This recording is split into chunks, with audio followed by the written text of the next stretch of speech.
amigos, eu sou Jefferson Araújo e este é mais um vídeo do canal Última Verdade Presente. Recentemente fui questionado por um seguidor da página no Instagram sobre o momento em que nos encontramos na profecia. Embora o dia exato da vinda de Jesus seja desconhecido, temos o dever de saber a proximidade desse grande acontecimento. E isto podemos fazer observando o cumprimento das profecias.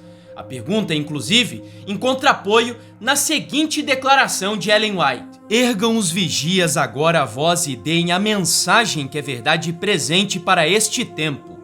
Mostremos ao povo onde nos encontramos na história profética e procuremos despertar o espírito do verdadeiro protestantismo. A verdade é que existe mais de uma profecia bíblica em pleno desenvolvimento, algumas inclusive chegando ao seu fim.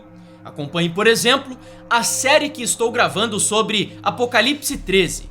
Mas nesse vídeo eu gostaria de destacar algo que está acontecendo na Europa e que me fez lembrar daquela que possivelmente é a profecia mais clássica das Escrituras. Italexit.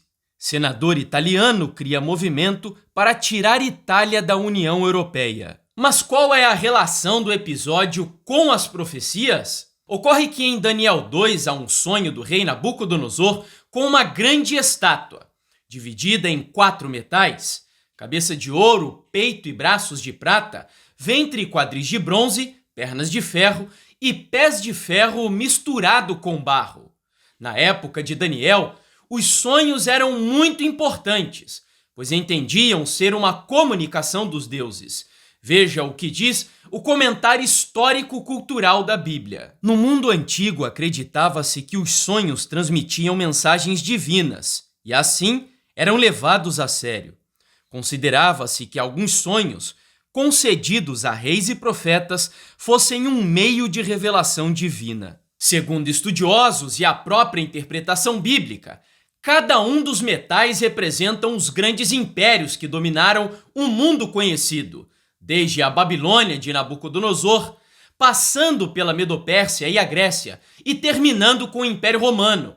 Mas conforme vimos, ainda restam os pés de ferro e de barro, e estes também devem ter a sua interpretação. Quanto ao que viste dos pés e dos artelhos, os dedos, em parte de barro de olheiro e em parte de ferro, será esse um reino dividido. Contudo, haverá nele alguma coisa da firmeza do ferro, pois que viste o ferro misturado com barro de lodo. Como os artelhos dos pés eram em parte de ferro e em parte de barro, assim por uma parte o reino será forte e por outra será frágil. Quanto ao que viste do ferro misturado com barro de lodo, misturar-se-ão mediante casamento, mas não se ligarão um ao outro, assim como o ferro não se mistura com o barro. Entendendo que o ferro e o barro não se misturam, muitos intérpretes compreendem, e eu concordo com eles, que a profecia se aplica à divisão do Império Romano Ocidental, provocada pela invasão de diversas tribos bárbaras, e o consequente domínio da Igreja Católica Romana no Ocidente Europeu. Observe a conclusão do Dr. Jacques Ducan. Quando a Bíblia emprega a palavra barro, sempre a associa com a palavra oleiro e sempre evoca o ser humano em uma relação de dependência do Criador. A referência ao barro, portanto, tem forte conotação religiosa. Temos boas razões para crer que o barro na base da estátua representa um poder diferente, de natureza religiosa, embora associado ao poder político simbolizado pelo ferro. O doutor Elias Brasil segue o mesmo raciocínio, embora sua ênfase principal sejam as tribos germânicas e o acréscimo de mais uma informação importante. Esse simbolismo indica que o Império de Ferro de Roma seria degradado. Das ruínas do Império Romano do Ocidente, o qual fora derrotado por invasões bárbaras, surgiram as nações modernas da Europa. E é justamente aqui onde chegamos ao ponto que nos interessa. As antigas tribos bárbaras, visigodos, francos, suevos, lombardos e outros, deram origem aos países que formaram o atual continente europeu.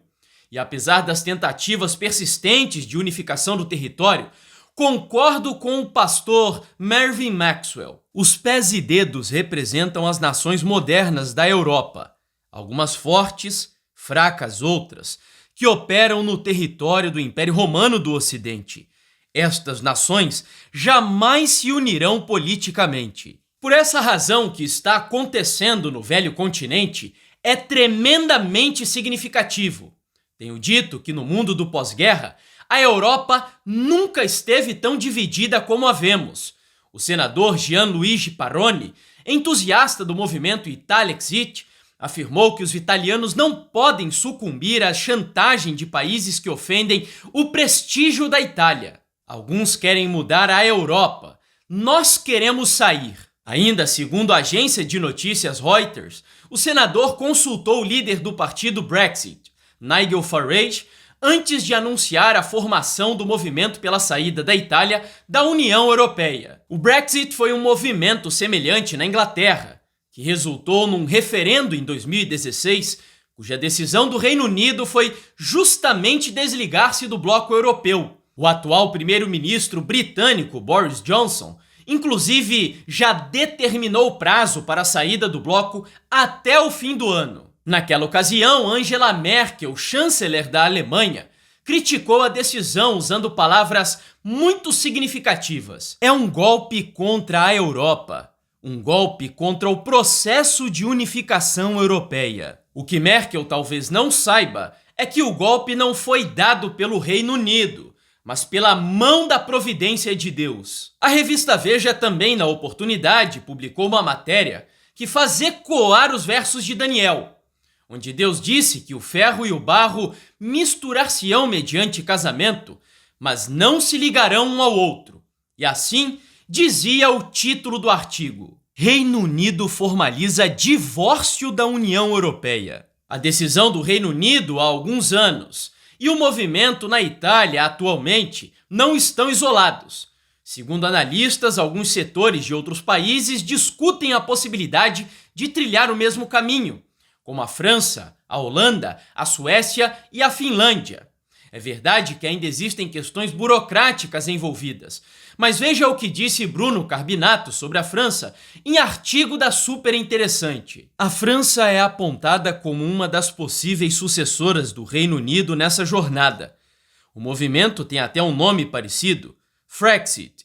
O país já tem um histórico antigo de instabilidade com a União Europeia e recentemente a ascensão da extrema-direita vem canalizando esse sentimento. A unidade da Europa, que já vinha bastante fragilizada, como vimos, foi ainda mais afetada pela pandemia. Apesar de chegarem num acordo econômico após um grande desgaste, houve indisposição da parte dos países ricos do norte, que não queriam partilhar das dívidas dos demais. E as nações do sul ficaram insatisfeitas com a falta de suporte do bloco. Até no Reino Unido há um forte movimento de independência da Escócia, que não ficou satisfeita com o Brexit. Sabe o que tudo isso significa? Em primeiro lugar, que Deus é o soberano e está no controle da história desse mundo. Nos anais da história humana, o desenvolvimento das nações, o nascimento e queda dos impérios aparecem como que dependendo da vontade e proeza do homem. A configuração dos acontecimentos parece determinada em grande medida pelo seu poder, ambição ou capricho. Mas na palavra de Deus a cortina é afastada e podemos ver acima, para trás e pelos lados as partidas e contrapartidas do interesse, poder e paixões humanos, os agentes do todo misericordioso, executando paciente e silenciosamente os conselhos de sua própria vontade. E em segundo lugar, que a volta de Jesus está muito perto, mais próxima do que imaginamos, pois na mesma profecia de Daniel 2, há uma pedra que ao final interrompe a monotonia metálica, atingindo a estátua nos pés de ferro e de barro. E agora, preste atenção na interpretação de Daniel. Mas nos dias destes reis, o Deus do céu suscitará um reino que não será jamais destruído. Este reino não passará a outro povo, esmiuçará e consumirá todos estes reinos, mas ele mesmo subsistirá para sempre. Como viste que do monte foi cortada uma pedra sem auxílio de mãos, e ela esmiuçou o ferro, o bronze, o barro, a prata e o ouro, o grande Deus fez saber ao rei o que há de ser futuramente. Esse futuro chegou até nós e já estamos vivendo nos dias daqueles reis de ferro e de barro, que, como vimos, apontam para a moderna Europa fragilizada e dividida. A despeito de todos os esforços humanos em prol da unificação, Deus disse que a Europa permaneceria dividida, e sendo assim, seca-se a erva, cai a sua flor, mas a palavra de Deus permanece para todo sempre. Quanto à pedra que virá nessa mesma época, não nos restam dúvidas pela simbologia bíblica, que representa o nosso Salvador Jesus vindo nas nuvens dos céus, com poder e grande glória. Jesus é a rocha eterna. Quando Jesus voltar nas nuvens para estabelecer seu reino de glória, veremos o cumprimento do sonho de Nabucodonosor. O reino de Deus, predito na profecia de Daniel 2, é o reino da glória que será inaugurado quando ocorrer a segunda vinda de Cristo.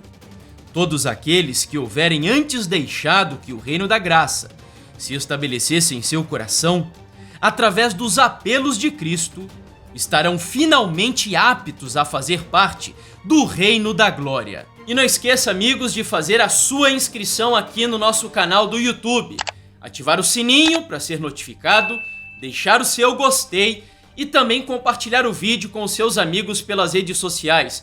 Não esqueça também de seguir a gente lá no Telegram. Você vai ser sempre notificado e informado das nossas mais recentes publicações. E meus queridos, se prepare, consagre sua vida a Deus. Eu creio de todo o meu coração que os seus olhos, que veem esse pecador dirigindo essa mensagem a você, muito provavelmente ainda nessa geração, verão o nosso Salvador vindo nas nuvens para buscar o seu povo. Um grande abraço, que Deus te abençoe. Minutos Proféticos, mais que notícias, é a verdade para o nosso tempo.